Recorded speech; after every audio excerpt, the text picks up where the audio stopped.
Hi යාළුවනේ කොහොමද ඉතින් ඔයාලට ඔන්න අලුත් කතාවක් අරන් ආවා. අලුත් කතාවක් කිව්වට මේක කලින් කොටසක් මම දාලා තියෙනවා. මට සම්පූර්ණ කතාවම දාන්න බැරි වුණා. ඒ නිසා සම්පූර්ණ කතාවම අද අරගෙන ආවා. කතාව හොඳයි නම් කතාව කියලා කමෙන්ට් එකක් දාන්න යන්න කියලා ආදරෙන් මතක් කරනවා. ඒ වගේම මගේ channel එකත් subscribe කරගෙන යන්න යාළුවනේ. එහෙනම් අපි යමු අද කතාවට. අලුයම මීදුම තේ පඳුරු මත තැවරිලා තියෙද්දී ලැයින් පේලියේ පුංචි කාමරයෙන් පිට වුණේ බර සුසුමක හඬක්. "අප්පා මං අද ඉඳන් වත්තේ වැඩට යන්නද?" සින්දුමී ඒ වචන ටික පිට කළේ බොහොම අමාරුවෙන්. කවදාවත් අප්පා කැමති වුණේ නැහැ තමන් වගේම තමන්ගේ එකම දියණියක් මේ තේ පඳුරු අතරම දිය වෙලා යනවා දකින්න. "මයි අම්මා උඹ අපි වගේ මේ වත්තේ ඉපදිලා මේ වත්තෙම මැවණැල්ලක් වෙලා මැරිලා යන්න ඕනි නෑ මයි අම්මා." මුත්තු ලැයින් කාමරේ දිරා ගිය දොරකඩට හේතු වෙලා පපුව අත ගන්න ගත්තේ එතන හිර වෙලා තියෙන වේදනාව නිසායි. දුප්පත්කම පපුව හාරද්දී ඒ පීඩනය තම එකම දියණියට නොදෙන්න ඔහු අවුරුදු 4ක් තිස්සේ නොවිඳිනා දුක් විඳා. "නොයා කොහමද අප්පා අම්මට තාම ශනීප නෑ. අප්පටත් දැන් තනියම දළු කූඩේ බර උහුලන්න බෑනේ. මට පුළුවනි අප්පා මං යන්නම්." අවුරුදු 18ක් සම්පූර්ණ වෙච්ච සින්දුමීගේ දෑස්වල තිබුණේ අසරණකම විතරක්ම නෙවෙයි තීරණාත්මක බැල්මක්. "මට උඹලව බලාගන්න පුළුවනිනේ." මුත්තු තවමත් උත්සාහ කරන්නේ සින්දුමීගේ හිත හදන්න. අප්පා අප්පා කියන දෙයක් තමා ඉතින්." සින්දුමී එහෙම කිව්වත් ඈ ඇඳ සිටි පරණ ගවුම් පොටෙන් දෑස් පියදගත්තා. මුත්තුට තිබුණේ ලොකු හීනයක්. වත්තේ සින්න දොරේලලා වගේ නෙවෙයි තමන්ගේ සින්දුමී කවදා හරි නගරෙට ගිහින් ලොකු රස්සාවක් කරන නෝන කෙනෙක් වෙනවා දකින්නයි ඔහුට ඕන වුණේ. වත්තේ ලියන මහත්තයාගේ ලොකු පොතේ සින්දුමීගේ නම කම්කරු ලැයිස්තුවට ඇතුළත් වෙනවා දකින්න ඔහු හීනෙකින්වත් හිතුවේ නෑ. "අනේ මං දන්නේ නෑ අප්පා අම්මට තාම ශනීප නෑ. ආණ්ඩුවේ ඉස්පිරිතාලෙන් දෙන බේත් වල ගුණයක් නෑ අප්පා. මෙහෙම ගියොත් අම්මව බේරගන්න බෑ අප්පා." ලෙඩ ඇඳේ මලානිකව වැතිරී සිටින තම මව දිහා බලාගෙන සින්දුමිත් මුත්තු ළඟම ඉඳගත්තේ ලොකු හුස්මක් පිට කරමින්. "මගේ ඇඟ තාම හයියයි. මට උඹලා බලාගන්න පුළුවන්. ඒ කාලේ උඹලගේ අම්මා මං එක්කලා එනකොට යන්තම් අවුරුදු 14 සම්පූර්ණ වුණා විතරයිද කොහෙද. මට හරි හැටියට සලකා ගන්න බැරි වුණා. අන්තිමට අපි දෙන්න මේ වත්තට කොටු වුණා. මායි අම්මයි මේ වත්තෙම මැරුණත් උඹලට මේ වත්ත තහනම්. අපි විඳින දුක උඹ විඳින්න ඕනි නෑ. ඇරත් උඹ අනිත් එකාලා වගේ නෙවෙයි ඇහැට කනට පේන එකෙක්. වත්තේ වැඩට ගියාම උඹව මට පරිස්සම් කරගන්න බෑ." මුත්තු දැඩි තීරණාත්මක ස්වරයෙන් එහෙම කිව්වේ හිතේ උපන් පිය සෙනෙහස නිසාමයි. සින්දුගේ අම්මා වත්තේ තේ කඩද්දි ලිස්සලා වැටිලා එක්තැන් වෙලයි ඉන්නේ. නැති බැරිකම් අහස උසට නගිද්දී වත්තේ ඉස්පිරිතාලෙන් දෙන බෙහෙත් ටික ඇරුණම තෙල් බෙහෙත් ටිකක් ගන්න තරම්වත් වත්කමක් මුත්තුට තිබුණේ නෑ. සින්දු අඩ අඳුරේම දොරකඩ ළඟට වෙලා මුත්තු එනකම් බලන් හිටියේ දවල් ඉඳලම හරි හැටි කෑමක් නැති නිසා. වත්තටම සේදිලා කැහැටු වෙලා තියෙන පාර්වතී දිහා දැක්කම සින්දුට ඉබේටම හියිල් වුණා. හෝ ගාගෙන එන වැස්ස නිසා සින්දු ඉක්මනින් නැගිටලා ගෙට දිව්වේ වහලේ දිරාපු තැන් වලින් වැටෙන වතුර පිරෙන්න බේසම් තියන්න. අඳුර කපාගෙන මුත්තු පැමිණියේ තෙත බරිත වූ කම්බිලි රෙද්දක් පිටේ බැඳි හිස් කූඩයත් සමග. ඔහු පෙනුනේ ජීවිතේ පැරදුණු මිනිසෙකු ලෙසින්. "අද කිරන්න ගත්තේ නෑ සින්දු වැස්ස නිසා දළු තෙමිලා කියලා ලියන මහත්තයා අපිව හරවලා එව්වා අදටත් පඩියක් නෑ."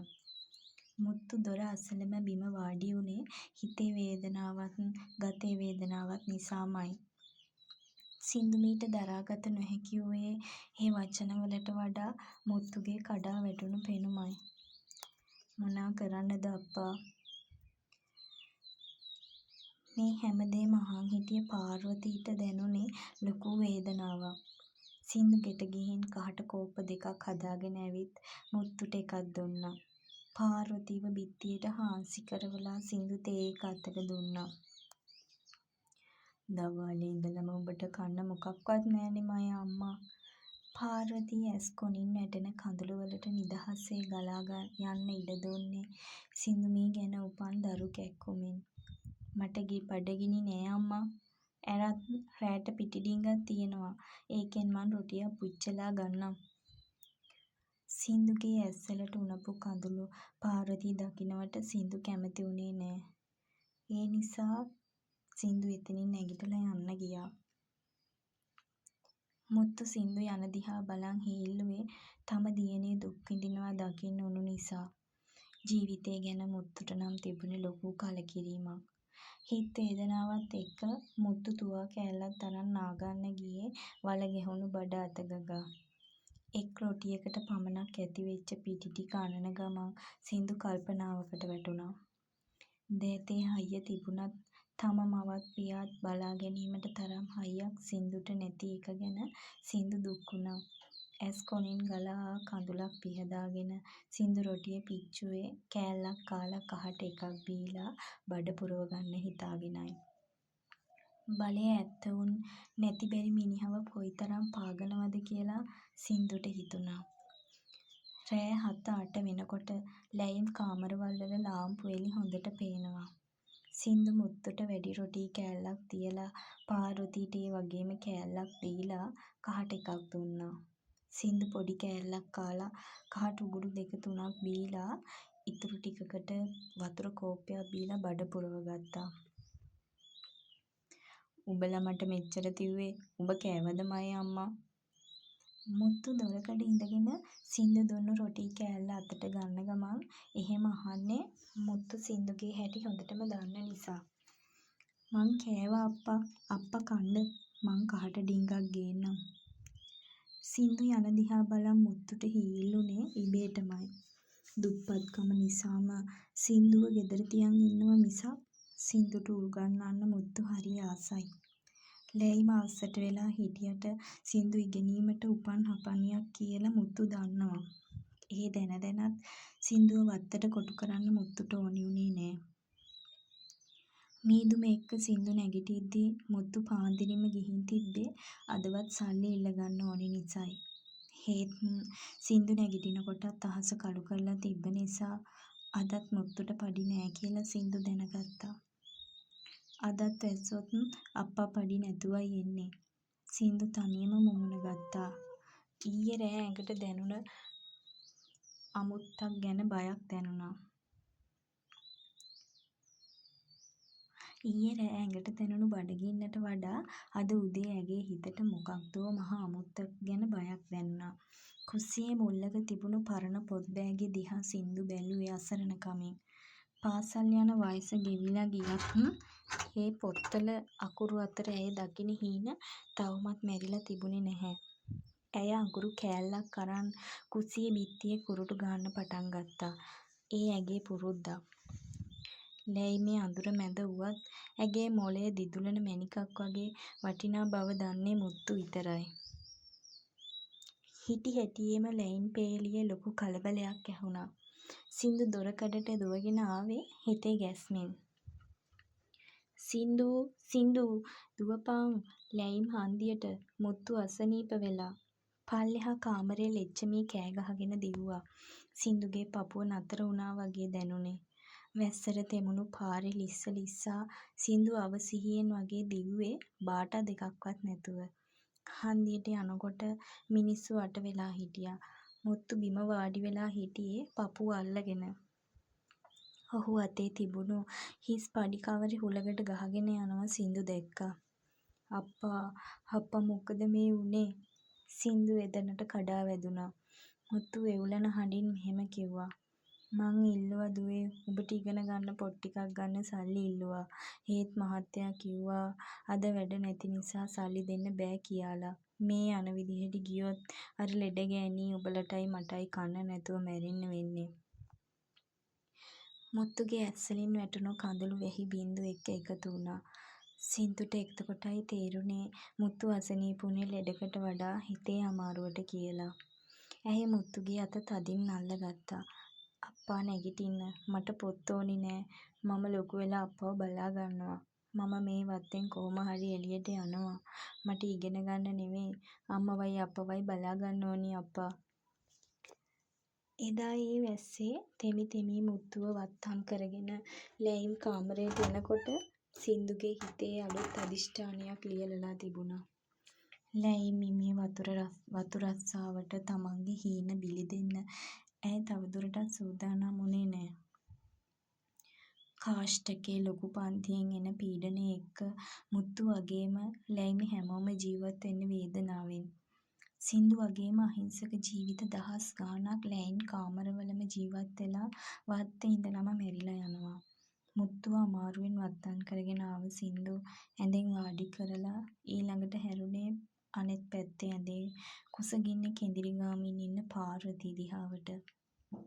පාර්වතී මාස ගානක ඉඳන් අංශභාග රෝගයෙන් ඇඳටම වෙලා. මුත්තුට අද පඩි නැති වුණ එකෙන් වැඩියෙන්ම අසරණ උනේ අම්මා. මොකද එයාගේ බෙහෙත් ටික අද ගේන්න ඕන වෙලා තිබුණා. සින්දු බඩගිනි අම්මා අදවත් පඩි දීලා නෑ නේද? මයි අම්මත් දුක් විඳිනවා. අම්මා අමාරුවෙන් වචන පටලවමින් මිමිනුවා. සින්දුට තවත් ඉවසන්න බැරි වුණා. මුත්තුට අසනීපයි. අම්මා බෙහෙත් නැතුව වේදනාව විඳිනවා. ඒ ඔක්කොටම වඩා 3 දෙනාම බඩගින්නේ. සින්දුට එකපාරම මතක් වුණේ කරාබු දෙක. පාර්වතී අවුරුදු ගාණක් දළු කඩලා එකතු කරගත්ත සොච්චම් ගානෙන් සින්දුගේ කන පාළු නිසා දැම්ම කරාබු දෙක සින්දුට මතක් වුණා. ඒත් පාර්වතී ආදරෙන් කනට දැම්ම දෙක ගලවන්න සින්දුට දුක හිතුණා. ඒත් අද සින්දු හිතට කොයිතරම් දුකක් වුණත් අම්මගේ පණ බේරගන්න ඒක විකුණනවා ඇරෙන්න වෙන මඟක් සින්දුට තිබුණේ නෑ. අම්මා මම මේක අරන් යනවා. ඔයාට බෙහෙත් ගේන්න ඕනේ. සින්දු අම්මගේ අතත් අල්ලලා කිව්වා. අම්මා මොකුත් නොකිය කඳුළු පිරුණු දෑසින් සින්දු දිහා බලාගෙන හිටියා.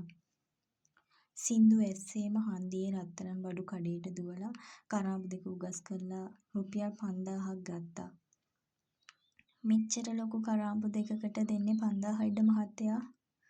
ඕකත් වැඩියි උඹලට. අරන් ඵලයන් මෙතනින් විගහට. උකස් මුදලාලිත් කරාබු දෙක කොඩු කොල්ලෙට අරන් සින්දුව බැනලා එලව ගත්තා. ඒ හම්බ වෙච්ච සොච්චමෙන් සින්දු පාර්වතීට බෙහෙත් ටිකයි කන්න හාල් ටිකක් පාන් පිටි ලාම්පු තෙල් ටිකක් අරන් වැස්සෙම ආවේ මුත්තුයි පාර්වතී බඩගින්නේ වගේම සින්දුටත් බඩගින්නක් දැනුන නිසා. හවස් වෙලා තිබ්බත් වැහි අඳුරත් එක්ක වත්තේ තිබ්බේ පාළු මූසල කළුවරක්. සින්දු පාර්වතීගේ කකුල්වල බෙහෙත් තෙල් ටිකක් ගාලා රස්නෙට බත් කැඳ උගුරක් පෙව්වා. ඊට පස්සේ මුත්තුටත් කෑම බෙදලා දුන්නා. උඹ මෙව්වා කොහෙන්ද ගත්තේ මය අම්මා? වත්තේ මහත්තයා සල්ලි දුන්නද? මුත්තු ඇහුවේ පුදුමයෙන්. සින්දු තමන්ගේ කන් දෙක අතින් වහගත්තා. නෑ අප්පා මං අම්මගේ කරාබු දෙක උකසට තියුවා. රත්තරන් පැලඳ ගත්තා කියලා අපේ බඩවල් පිරෙන්නේ නෑනේ අප්පා. සින්දු බර හුස්මක් පිට කරලා එහෙම කිව්වා. මුත්තු කටට දාගත්තු බත් කට ගිලගත්තේ හරි අමාරුවෙන්. ගෙදර වටින එකට තිබ්බේ ඒක විතරයි මයේ අම්මා. උඹ දීග යද්දී ඒ දෙක දාගෙන යන්න තිබ්බේ. මුත්තු ඇස් දෙකේ කඳුළු අමාරුවෙන් හංගන් එහෙම කිව්වම පාර්වතීගේ ඇස්වලින් කඳුළු කැට කම්මුල් දිගේ ගලාගෙන ගියා. එව්වා පස්සේ බලමුකෝ අපි. හෙට ඉඳලා මං වත්තේ වැඩට යන්නම් අප්පා. අප්පා ගෙදර ඉන්න. සින්දු පිළිකන්න ඉඳගෙන එහෙම කිව්වේ බෙල්ල අත ගගා. වත්තට අලුත් මහත්තයෙක් එනවලු. හෙට. සින්දු මං උදේම යනවා බලාගෙන එන්න. උඹ අම්මා එක්ක ඉදින් ගෙට වෙලා. ෂික් අප්පා මයි හිත වවන්නේ නෑ. මං දැන් ළමිස්සී කොට අප්පා ලෙඩ ගානේ මාව උස්මහත් කරනවා. එව්වා කාරි නෑ. උඹ පුළුවන් විදිහට වැඩක් කරගෙන ඉදින් මයේ අම්මා. මුත්තු සින්දුගේ ඔළුව අත ගාලා එහෙම කිව්වේ අඬන්න බැරි කමට වේදනාව හිතේ හිර කරගෙන. වැස්ස මදක් අඩු වී තිබුණත් තේ වතු යාය පුරා තවමත් තිබුණේ තෙත බරිත අඳුරු ගතියක්. මුත්තු ලැයිම් කාමරයේ පඩිය උඩ වාඩි වෙලා බර කල්පනාවකට වැටිලා හිටියේ සින්දු ගැන. මුත්තු කල්පනාවෙන් මිදුනේ රළු හඬක් ඇසුණු නිසා. ඒ ශිවා. තෙත බරිත වූ ටී-ෂර්ට් එකකින් සහ පරණ සරමකින් සැරසී සිටි ශිවාගේ දෑතේ තේ කහට පැල්ලම් මැකී ගොස් තිබ්බේ නෑ. ඔහු වත්තේ දක්ෂ, ජව සම්පන්න තරුණයෙක්. මුත්තුට ශිවා ගැන තිබුණේ ලොකු පැහැදීමක්. මුත්තුගේ හැමදේම දන්නෙත් ශිවා පමණයි. දෙගොල්ල අතර තිබ්බේ හොඳ බැඳීමක්. මට අපේ ලාලම්මා කිව්ව තැනින් මං දුවන් ආවේ. උඹට අමාරු නළු නේද? මොකෑ බං? මුත්තු බර සුසුමක් හෙලා කටු පෑදී ඇති පපුව අත ගෑවේ දරාගත නොහැකි තරම් වේදනාව පපුව පුරා රිදුම් දෙන්නට උණු නිසා. අද වත්තේ දලු කිරුවේ නෑලු නේද? නෑ ශිවා, කනක්ක පුල්ලේ කිව්වා දලු තෙමිලා බර වැඩියි කියලා. අදත් හිස් අතින්ම එන්න වුණා. ගෙයි මුල්ලේ පිටි ඩිංගක්වත් තිබ්බේ නෑ. ඊයේත් කහ ටිකක් බීලා උන්නේ. මුත්තු සුසුමක් හෙළුවා. ශිවාගේ දැස් නිරායාසයෙන්ම ලැයින් කාමරයේ අඳුර ඇතුළත දෙසට යොමු වුණා. ඒ කුප්පි ලාම්පු එළියේ සෙවණැල්ලක්සේ පෙනෙන සින්දුමී දෙස බලා ඔහු මොහොතක් නතර වුණා. ශිවාගේ හිතේ සින්දුමී ගැන තිබුණේ වචනෙන් විස්තර කරන්න බැරි තරම් සහෝදර සෙනෙහසක්. ශිවා පවුලේ එකම දරුවා. ඔහුට නැගණියක් වූයේ සින්දු. එක පෙළට තියෙන ලැයිම් ගෙවල්වල ඕනෑවට වඩා හිතවත්කම් තිබ්බේ නැති වුණාට ශිවා මුත්තු හොඳ හිතවතුන්. ශිවාට මුත්තු තම පියාසේ දැනුනේ. උඹ ඔහොම කල්පනා කරන්න කාරි නෑ. මා ගාව පඩියෙන් සොච්චමක් තියෙනවා. මං හවසට ඒක ගෙනත් දෙන්නම්. උඹ උවමනා වලට ගනින්. ශිවා හීන් හඬින් එහෙම කිව්වේ සින්දුට ඇහෙයි කියලා. කඩවුලේ එපා එපා ශිවා, උඹත් මේ වත්තේ දලු කඩලා හොයන සොච්චම මං අරගෙන හරිද? චී චී. ඒක හරියන්නේ නෑ. ඇරත් සින්දු ඒකිගේ කනකඩ තියලා බඩු ඩිංගක් ගෙනාවා. උඹවත් මේ වත්තෙන් ගැලවිලා ටවුමට ගිහින් රස්සාවක් හොයාගනින්. අපට උන දේ උඹට වෙන්න දෙන්න එපා. මුත්තුගේ ඒ වචන ශිවාගේ හිතට තදින් වැදුනා. මුත්තු අයියා දන්නේ නැතත් ශිවා වත්තේම නතර වෙලා ඉන්නේ සින්දුමී නිසා. ඇයව තනිකර දමා කොහෙවත් යන්න ශිවාට හිත දුන්නේ නෑ. සින්දු දිහා බලන ඇස් ගොඩක් ශිවා දැක ඇති නිසා ඈ තනිකිරීම ඔහුගේ හිතට හරි මදි. අප්පා තේ ඩිංගක් බීලා හිටින්ඩ. ඉදා අයියන්ඩි තේ ඩිංගක්. සින්දුමී දොරකඩට ආවේ ශිවාටත් මුත්තුටත් තේ කහට කෝප්ප දෙකක් සමග. අයියන්ඩි මාත් වත්තේ දලු නෙලන්න යන්ඩ ඉන්නේ. උඹට පුළුවනිද බං? ගේ අස්සෙන් ඉඳපන්. උඹ මොනා කරන්නද ගිහින්? මං උඹලට ලාබු තෙල් 5 ගෙනත් දෙන්නම්. ෂී පිස්සුද?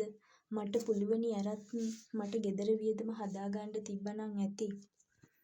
ඉඳා මං යනවා. කහට කෝප්පේ තේ මණ්ඩිය විසි කරලා සින්දුගේ අතෙන් කෝප්පේ තියලා ශිවා යන්න ගියා. පහුවදා පාන්දරම නැගිටපු සින්දු තේ කහට ඩිංගක් බීලා දොට්ට බැස්සේ වත්තේ වැඩට යන්න.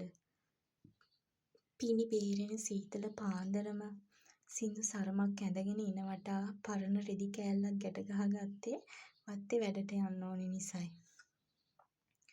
ලැයිම් කාමරෙන් එළියට බහිද්දී තවමත් ඉර පායලා තිබ්බේ නෑ. මීදුම් අතරින් ඈතින් පෙනෙන තේ කඳු දිහා බලාගෙන බලාපොරොත්තු දැසින් බලාගත්තේ සුසුම් හෙලන්නට විය. සින්දු පරිස්සමින් ඵලයන් අම්මා. දොරකඩ ළඟ ඉඳන් මුත්තු කැස්ස සමගම හිමීට කෙඳිරුවේ පපුවේ ඇතිවුණු වේදනාබර සුසුම් සඟවමින්. ඒ දින වත්තට අලුත් මහත්තයෙක් එන දවස. ඔහු නමින් මధుවන්‍ය. කොළඹ සුවපහසු ජීවිතයේ අතහැර වතු පාලනය ඉගෙන ගැනීමට පැමිණි තරුණ කාරුණික හදවතක් ඇති අයෙක්. වත්තේ දලු කිරණ ස්ථානයේදී පළමු වරට ඔහුට සින්දුව දකින්නට ලැබුණි.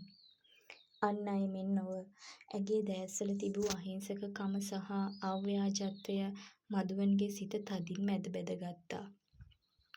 නම මොකද්ද? මධුවන් සින්දුගෙන් ඇහුවේ මෘදු හඬකින්. සින්දු. ඇය බිම බලාගෙනම මිමිනුවා. කාලය කෙමෙන් ගෙවී ගියේ වත්තේ වැඩ කරන අතරතුර සින්දු සහ මධුවන් අතර ඇති වූ මිතුදම නොදැනුවත්වම ආදරයක් බවට පෙරළුණා.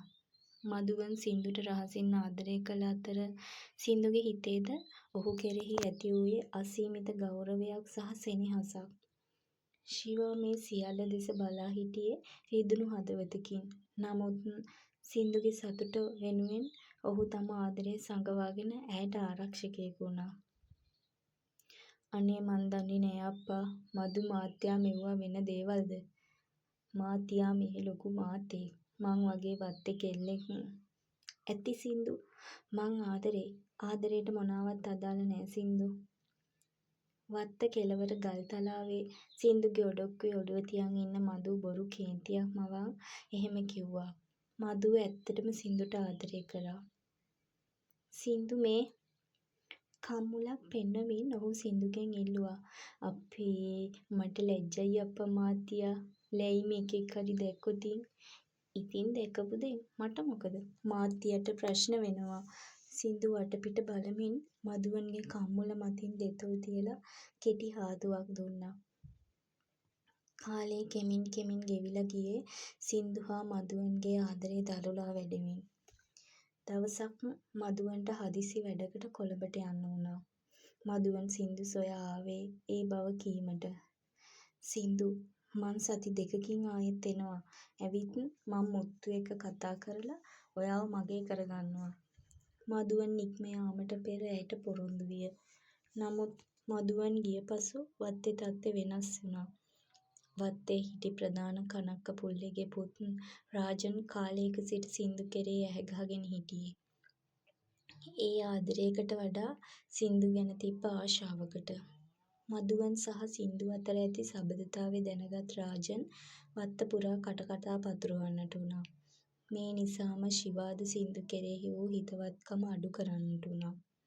ලොකු මහත්තුරු ලෑයිම් වල කෙල්ලෝ තියාගන්නේ සෙල්ලමට වැනි නින්දා සහගත කතා මුළු වතුයාය පුරාම දෝංකාර දුන්නා.